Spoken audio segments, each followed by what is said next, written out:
هدفون های ترو وایرلس یا همون هندزفری های کاملا بیسیم بهترین انتخاب برای مکالمه های تلفنی و گوش دادن به موزیکه، چون هم میتونیم موقع استفاده ازشون آزادانه کارهای دیگه‌مون رو انجام بدیم، از اون طرف ما رو از شر سیم مزاحم هندزفری هم خلاص میکنه که همش استرس نداریم الان گره نخوره، قطع نشه. کلا استفاده از این نوع هندزفری ها حس بهتری رو بهمون میده موقع گوش دادن به موزیک و مکالمه های تلفنی.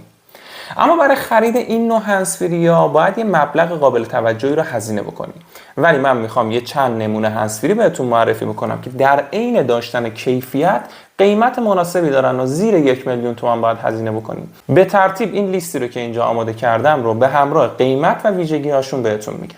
هندزفری اول اوی T17 480,000 تومان.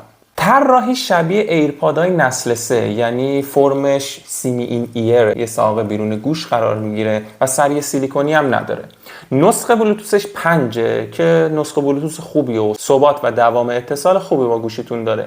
قطر درایورش 6 میلیمتره و 2 تا میکروفون هم داره که میشه گفت کیفیت پخش موزیک و مکالمه‌اش تو رنج قیمت خودش قابل قبوله و اگر تو شرایطی باشید که سر و صدای زیادی نباشه میتونید یه مکالمه خوبی رو داشته باشید و گوش دادن به موزیکشون هم اگر توقعتون رو بیارید پایین میتونید با یه کیفیت قابل قبول این موزیک رو گوش بدید و به نوعی کار راه اندازه براتون. در کل میشه گفت اگر شرایط خوب باشه مکالمه و پخش موزیک قابل قبولی رو داره، ولی اگر توی محیطی که سر و صدا باشه واقعا نمیتونید مکالمه شفافی رو داشته باشید. شاید بتونید موزیک رو اونجوری که دوست دارید گوش بدید ولی مکالمه شفاف نه.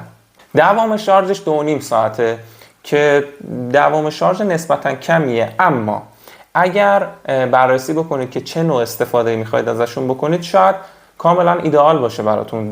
2.5 ساعت اگر صرفا برای مکالمه بخواید استفاده بکنیم میشه به نوعی 5 ساعت هم ازش استفاده کرد، چون با یکیش هم میتونید مکالمه بکنید دیگه، یعنی 2.5 ساعت این هندزفری 2.5 ساعت این هندزفری. از اون طرف تکنولوژی شارژ سریع داره که میتونه خیلی سریع هندزفری ها رو شارژ بکنه و این دوام شارژ پایینش به نوعی جبران میشه.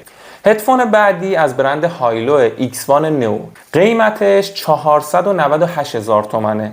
طراحیش هم خیلی شبیه به اوی T17. نسخه بلوتوثش 53 که بالاترین نسخه بلوتوثه، به خاطر همین ثبات و دوام اتصال بالایی داره و توی مصرف شارژش هم تاثیر مثبت گذاشته و قطر درایورش 13 میلیمتره، یعنی حجم خروجی صدای درایورش واقعا بالاست نسبت به قیمتی که دارید هزینه میکنید و نسبت به یک هندزفری ترو وایرلس.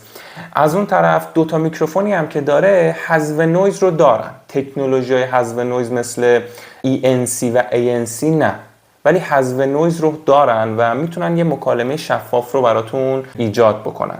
دوام شارژش 5 ساعته که خیلی دوام شارژ خوبیه، کار راه انداز خوبه.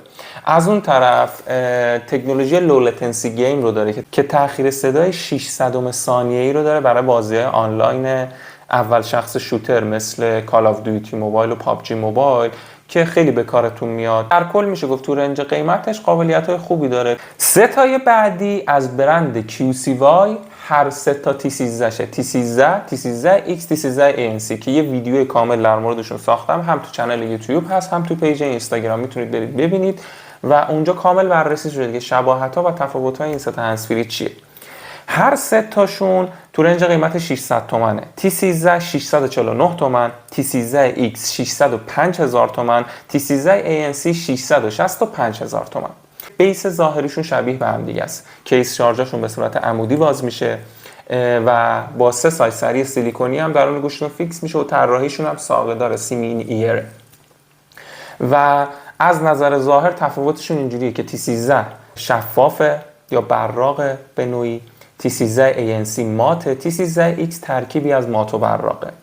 نسخه بلوتوثاشون T13 معمولی 51، X و ANC 53 که گفتم تو همون ویدیو هم همچین برتری خاصی محسوب نمیشه این تفاوت نسخه بلوتوث. از نظر کیفیت پخش صدا و کیفیت مکالمه یه تفاوتایی با هم دیگه دارن. از نظر کیفیت پخش موزیک T13 ANC بهتره به 2 دلیل. 1 قطر درایورش 10 میلیمتره، X و معمولی 7.2 میلیمتر. از اون طرف تکنولوژی ANC یا اکتیو نویز کنسلینگ رو هم داره که تاثیر مستقیم روی کیفیت پخش موزیک داره. ولی از نظر مکالمه تلفنی هر سه تاشون تقریبا توی رنجن، چون مجهز به 4 تا میکروفون با تکنولوژی حذف نویزن. ولی T13 معمولی تکنولوژی ENC که حذف نویز محیطی رو هم داره که تاثیر مستقیمی داره روی شفافیت صدایی که میکروفون میگیره و به گوش مخاطبتون میرسونه. پس از نظر کیفیت پخش موزیک T13 ANC بالاتره، از نظر کیفیت مکالمه یه مقدار T13 معمولی. دوام شارژشون هم هر سه تاشون حدود 7 ساعت بهتون پلی تایم میدن. فقط T13 ANC اگر اکتیو نویز کنسلیشنش فعال باشه میاد روی 4.5 ساعت. از اون طرف تکنولوژی لو لتنسی گیم رو هم هر سه تاشون دارن، از نرم افزار پشتیبانی میکنن، میتونید قابلیتاشون رو شخصی سازی بکنید و از فست شارژ هم پشتیبانی میکنن. هندزفری‌های بعدی از برند انکر، ساوندکور، R50i و R100 که برای خیلی سواله که آقا تفاوت این دوتا چیه یا مثلا کدومشون بهتره، چون قیمتاشون توی رنجه. R50i 750,000 تومان، R100 781,000 تومان. از نظر ظاهری بخوام تفاوت این دوتا هندزفری رو بگم اینه که ساختارشون R100 براق، R50i ماته. کیس شارژ R100 عمودیه، کیس شارژ R50i افقیه. و مهمترین تفاوتشون توی ظاهر اینه که R100 دکمش فیزیکیه، باید فشار بدیم و R50i دکمش لمسی، یعنی پنل لمسی داره. این مهمترین تفاوت ظاهریشونه. و این رو هم بگم که R50i هندزفری جدیدتریه، هم نسخه بلوتوث بالاتری داره، هم از نرم افزار پشتیبانی میکنه و هم دوام شارژ بیشتری داره. بخوام دقیق بگم نسخه بلوتوث R50i 53، نسخه بلوتوث R100 5. قطر درایولاشون 10 میلیمتر هر جفتشون و حجم خروجی صدا و کیفیت صدای تقریبا برابری دارن و واقعا ایدئال و خوبن. یعنی تو این رنج قیمت یک کیفیت صدایی به شما میدن هر دو تا هندزفری که هندزفریای مثلا 1.5 میلیونی نمیدونم تا 2 میلیون تومانی هم من با بعضی هندزفری‌ها مقایسه کردم، کیفیت پخش صداشون مثل اوناست. از نظر مکالمه هر جفتشون 2 تا میکروفون دارن، با این تفاوت که میکروفونایی که R50i داره مجهز به هوش مصنوعی، یعنی روی جعبهش اینجوری چاپ شده، تو خود سایتش هم زده. ولی توی تستی که من کردم همچین تفاوتی با هم دیگه نداشتن و جفتشون مکالمه‌های شفافی داشتن، هم R100 هم R50i. ولی برتری R50i تو این قسمته که از نرم افزار پشتیبانی میکنه. شما میتونید قابلیتاشو شخصی سازی بکنید، اکولایزر رو تنظیم بکنید یا اینکه مثلا اون عملکرد لمسیش رو بتونید اونجوری که خودتون میخواید تنظیم بکنید. به نظر من این برتری مهمتریه تا کیفیت پخش موزیک و مکالمش. اینا با هم دیگه برابرن این دوتا هندزفری. از نظر دوام شارژ هم عملکرد R50i بهتره، 10 ساعت پلی تایم داره، با احتساب کیس شارژش 30 ساعت دوام شارژ داره.